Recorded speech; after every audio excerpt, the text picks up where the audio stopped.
दोस्तों आज विश्वकर्मा पूजा है। मैं आप लोग को अभी दिखा रहा हूँ, हम पूजा किए हैं। ठीक है, ये अर्जुन है।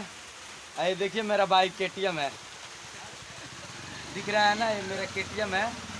मैं इसी से सारा अपना कारोबार करता हूँ। ये देख लीजिए, अभी बारिश हो रहा है। अभी देख लीजिए ये क्या करने जा रहा है ना।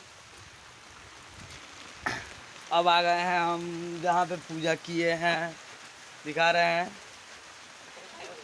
और यहाँ पर भी देख लीजिए।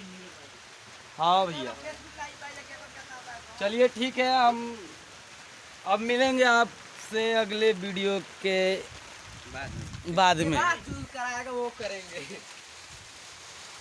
अभी बारिश का एक बूंद गिर गया है कैमरे पे, प्लीज़ 1 मिनट रुकिएगा। चलिए हो गया। ये देखिए, ये सब मेरा ही दुकान है। ये भी यूट्यूबर है, अर्जुन एंटरटेनमेंट 2, इनका एक चैनल है, प्लीज़ इनको भी सपोर्ट करिए और शेयर सब्सक्राइब करना ना भूलिए। ठीक है। एक और नया चैनल है, अर्जुन बबुआ अर्जुन राज। बबुआ अर्जुन राज, प्लीज़ इनका वीडियो देखिए और इनका चैनल को सपोर्ट करिए। ठीक है। आइए देखिए मेरा KTM है, इसको तो आप ज़रूर ना भूलिएगा, मैं इसी से घर जाता हूँ आता हूँ। ठीक है। अब मैं आपसे देखिए, ये मैं सजावट किया हूँ, अपना दुकान खोल रखा हूँ छोटा मोटा एक।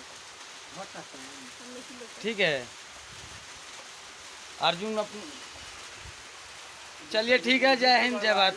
अब हम खाना वाना नहीं खाए हैं, जा रहे हैं खाना खाने। ठीक है।